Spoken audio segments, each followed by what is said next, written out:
সুপ্রিয় দর্শক আসসালামু আলাইকুম। আজকে আপনাদেরকে গুরুত্বপূর্ণ একটা বিষয় আপনাকে জানাতে আসছি। আমার সামনে কিছু পানি ট্যাংকি দেখতে পারতেছেন। এই যে। তো এই যে পানি ট্যাংকিটা দেখতে পারতেছেন, এখানে অনেকেই ভুল করে। পানিটা কিভাবে সরবরাহ করতে হয় এটাই জানে না। আপনি একজন খামারি, পানিটা কিভাবে দিতে হয়? অনেকে বলে যে বুড়ি গেছে বাচ্চা মারা যায়। তো মারা তো যাবেই ভাই। এই পানিটা যে কতটুকু গুরুত্বপূর্ণ, আজকের ভিডিও যদি আপনি না দেখেন তাহলে আপনি কিচ্ছু বুঝতে পারবেন না। মানে আজকের ভিডিও দেখলে আপনি বুঝতে পারবেন যে আসলে এই পানিটা হাসির বাচ্চার জন্য কতটুকু গুরুত্বপূর্ণ। সামনে আহ একটা গরম আসতেছে, সামনে যে গরম আসতেছে এটার জন্য পানিটা কতটুকু যে আপনার প্রয়োজন পড়বে এটা আসলে অনেকেই জানে না। সেই এই না জানার কারণে বুড়ির সময় আশা বাচ্চাগুলো মারা যায়। আমাকে দেখতেছেন, এখন আমি যখন বোরিং করতেছি এখানে আমার গায়ে পাঞ্জাবি ছিল, আমি খুলে ফেলছি, এখন টি শার্ট পরা। তো এই গরমের সময় কিভাবে পানিটা মেনটেন করতে হয়, কিরকম পানি আপনি দিতে পারেন।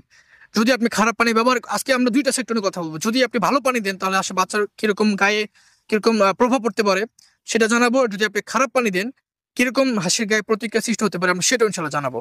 এবং এই আজকে ভিডিও দেখলে আপনি বুঝতে পারবেন যে আসলে পানিটা হাঁসের বাচ্চার জন্য কতটুকু যে গুরুত্বপূর্ণ। আমার সামনে বেশ কিছু ট্যাঙ্কি দেখতে পাচ্ছি না, আমরা এটা অনেকে খামারে যারা আছে এটা অনেকে চিনে যে আসলে বাচ্চাটা পানির ক্ষেত্রে আসলে কতটা গুরুত্বপূর্ণ। তো চলুন আমরা মূলত একবারে আজকে পানি নিয়ে কথা বলবো, কারণ অনেক সময় হাঁসের বাচ্চা এই শুধু পানির জন্য মারা যায় বেশিরভাগ। আপনার 100-র মধ্যে প্রায় 70% হাঁসের বাচ্চা মারা যায় পানির জন্য, কারণ অনেকে এটা জানে না। তো আজকে ভিডিওটা আপনি যদি দেখেন তাহলে পানি দেওয়ার প্রসেসিংটা সুন্দর একটা তথ্য আপনাকে দিব ইনশাল্লাহ। তো চলুন ভিডিও শুরু করি। পুরো ভিডিওর জন্য আমি আছি মোহাম্মদ গোলাম রাব্বি, দেখছেন আল হিদায়া হাঁসের খামার ইউটিউব চ্যানেল। সাবস্ক্রাইব করে সঙ্গে থাকুন।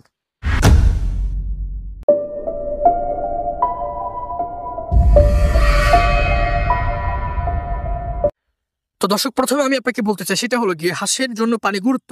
হাঁসের স্বাভাবিক বৃদ্ধি ও সুস্থতার জন্য পানি অপরিহার্য। পানি হাঁসের প্রাথমিক পরিপাক প্রক্রিয়া, তাপমাত্রা নিয়ন্ত্রণ, শরীর পরিষ্কারের জন্য প্রয়োজনীয়। হাঁসের ডিম উৎপাদন ও প্রজনন ক্ষমতায় পানির ভূমিকা। আপনাকে আপনি তাহলে একে দেখেন, আপনার তিনটা সেক্টর আমি আপনাকে বললাম। হাঁসের স্বাভাবিক বৃদ্ধি মানে এই পানির ক্ষেত্রে দেখবে হাঁসের আপনার যে বৃদ্ধিটা এটা কিন্তু আপনার অনেকটা বাড়বে। আপনার এই পানির ক্ষেত্রে হাঁসের বাচ্চাটা সুস্থ থাকবে, হাঁসের বাচ্চাটা পরিষ্কার পরিচ্ছন্ন থাকবে। ওর গায়ে যদি ওর পায়খানা যদি লেগে যায় এটা কিন্তু পরিষ্কার পরিচ্ছন্ন থেকে যাবে, সেক্ষেত্রে কিন্তু ওর রোগ হওয়ার কিন্তু সমস্যা হতেছে না। তারপরে হচ্ছে আপনার পানি দূষণের কারণ ও প্রতিরোধ ব্যবস্থা। হাঁসের মলমূত্র খাবারের উচ্ছিষ্ট ও অন্যান্য বর্জ্য পানিকে দূষিত করতে পারে। অপরিষ্কার পানি রোগের কারণ হতে পারে, তাই পানি পরিষ্কার নিয়মিত ব্যবস্থা করা প্রয়োজন। হাঁসের পানির জন্য ফিল্টার বা পরিশোধ পদ্ধতির ব্যবহার। প্রথমেই প্রাথমিক ব্যবহার যেটা আছে, আমি দেখেন আমার পানির জন্য অনেকেই আপনার এই অন্য কিছু গামলা দিতে ফেলে বা পুকুরে। আসলে প্রাথমিক অবস্থায় ভ্রূণ সময় আশে বাচ্চা আপনি পানিতে দিতে পারবেন না, এরকম বেশ কিছু পাত্র আপনাকে প্রয়োজন পড়বে। এই পাত্রগুলো দিয়ে যদি আপনি হাঁসের খামারটা করতে পারেন তাহলে ভালো কিছু এখানে এই ওর যে মরার যে প্রক্রিয়াটা অনেকটা সেটা কমে যাবে। এগুলো আপনি এবার করবেন। আরেকটা পদ্ধতি হচ্ছে, যদি আপনার যে প্রথম যে আপনার 10-12 দিন বা এক সপ্তাহ পর্যন্ত আপনি এটা কাজ করতে পারেন। এখানে যে নেকড়ে আছে, আপনার এই পানি দিয়ে আপনাকে এই যে উপর নেকড়ে আছে না, একটা নেকড়ে দিয়ে দেবেন যে ওর পানিটা চুষে চুষে খেতে পারবে। এটা আসলে অনেক ভিডিওতে অনেক বলা থাকে, তারপরে অনেকেই আসলে ভুল করে ফেলে। এই জন্য মূলত এই জিনিসগুলো আপনাকে জানতে হবে, জেনে না হয় আপনি হাঁসের খামারটা করবেন না, তো আপনি করতে পারবেন না। এখন দেখেন, পানি খারাপ হলে কি কি সমস্যা হতে পারে সবকিছু আপনাকে জানাই। দেখেন, অপরিষ্কার বা দূষিত পানি হাঁসের বিভিন্ন স্বাস্থ্যগত সমস্যার কারণ হতে পারে, যেমন হাঁসের ডায়রিয়া ও পাকস্থলী সংক্রমণ। দূষিত পানির কারণে হাঁসের হজমজনিত সমস্যা ও পাতলা পায়খানা হতে পারে। হাঁস কলেরা, তারপর সালমোনেলা ও ইকোলাই ব্যাকটেরিয়ায় আক্রান্ত হতে পারে। তারপর দীর্ঘদিন জমে থাকা পানিতে ফাঙ্গাস ও পরজীবীর বিস্তার ঘটে, যা হাঁসের শরীর ও পালককে ক্ষতি করতে পারে।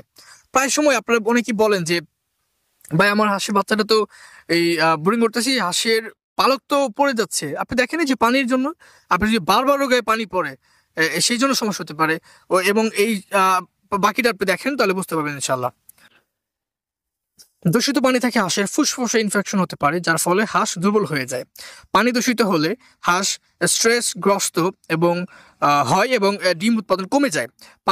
যদি পানিতে রাসায়নিক যেমন কীটনাশক বা ভারী ধাতু মিশে যায় তাহলে হাঁসের মৃত্যু পর্যন্ত হতে পারে। তাহলে দেখেন পানিটা আসলে আমাদের কতটুকু গুরুত্বপূর্ণ হাঁসের জন্য। ঠিক এইগুলো যদি আপনি মেনটেন না করতে পারেন তাহলে আপনার খামার তো লসের সম্মুখীন আপনি হবেনই। আপনাকে তো হাঁসের খামার সম্পর্কে জানতে হবে, জেনে বুঝুন আপনি হাঁসের খামারটা করবেন। পরে দেখেন নিরাপদ পানি সরবরাহের কৌশল।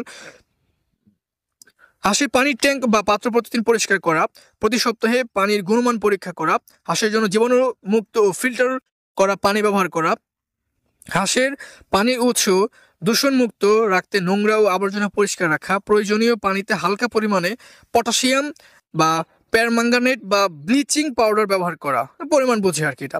হাঁসের খামারে সঠিক পানি ব্যবহার নিশ্চিত করা, হাঁসের পানির চাহিদা ও ব্যবহার উপযুক্ত মাত্রা নির্ধারণ করা, হাঁসের গোসল ও পানির ব্যবহার নিয়ন্ত্রণের ব্যবস্থা করা, পানির অপচয় রোধের ব্যবস্থা করা। এখন প্রায় সময় আপনার দেখা যায় যে এই প্রথম সপ্তাহে দেখা যায় যে হাঁস, অনেকেই জানিয়েছেন যে হাঁসের গায়ে পানি পড়ে যায়। কেন পড়বে? আমরা তো আপনাকে বলেছি এর মধ্যে এটা নেকড়ে কাপড় দিয়ে দিবেন, দেখবেন যে মোটামুটি ভাবে ও পানির সাথে খেতে পারতেছে। এই জন্য আমরা প্রতিনিয়ত বলি হাঁসের খামার করার আগে আপনাকে জানতে হবে, ব্রুডিং সম্পর্কে জানতে হবে। সেই জন্য আমাদের ভিডিওগুলো অনেক দেওয়া আছে, সেটা আপনি দেখতে পারেন ইনশাল্লাহ। তো আজকের ভিডিও তো আপনি দেখতে পারতেছেন, বা আমরা আপনাদেরকে জানানোর চেষ্টা করেছি বা বোঝানোর চেষ্টা করেছি। তারপরে যদি না বোঝেন আমাদেরকে কমেন্ট করে বলেন, আমাদেরকে কল করে বলেন, আমরা আপনাকে জানানোর চেষ্টা করবো ইনশাল্লাহ। এই যে পানি পাত্রটা, যদি আপনি সুন্দরভাবে পানি পাত্র না দিতে পারেন, তাহলে হাঁসের খামারে রোগ আক্রমণ করবেই, হাঁস মারা যাবেই। এই জন্য পানির যে কতটুকু গুরুত্বপূর্ণ এটা আপনাদেরকে জানিয়েছি। কিন্তু এই জন্য হাঁসের খামার করার আগে আপনাকে অবশ্যই বুঝে শুনে হাঁসের খামার করতে হবে। তো হাঁসের খামার তো ভাই মারা যাবে, হাঁস তো মারা যাবেই। এই জন্য বুঝে শুনে খামার আপনি করবেন ইনশাল্লাহ। এবং হাঁসের বাচ্চার জন্য সুন্দরভাবে খাবারটা ম্যাটের করা, হাঁসের যে পানিটা সে সবসময় পরিষ্কার পরিচ্ছন্ন পানি আপনাকে ম্যাটের করতে হবে।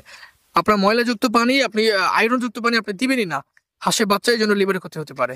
তো এই পানি খেতে কতটুকু গুরুত্বপূর্ণ আজকে মূলত আপনারা বুঝতে পেরেছেন ভিডিও দেখে। তো এই ছিল আমাদের মূলত আজকে ভিডিও। নিত্য নতুন ভিডিওতে আমাদের চ্যানেল সাবস্ক্রাইব করে রাখতে পারেন, নতুন যারা আছেন সাবস্ক্রাইব করতে ভুলবেন না, এবং পরবর্তী ভিডিওতে আমরা যে বেল আইকনে প্রেস করে রাখতে পারেন ইনশাআল্লাহ। তো সবাই ভালো থাকুন, ভালো রাখুন এই প্রত্যাশা। সবাইকে আসসালামু আলাইকুম রহমতুল্লাহ। তো সবাই ভালো থাকবেন।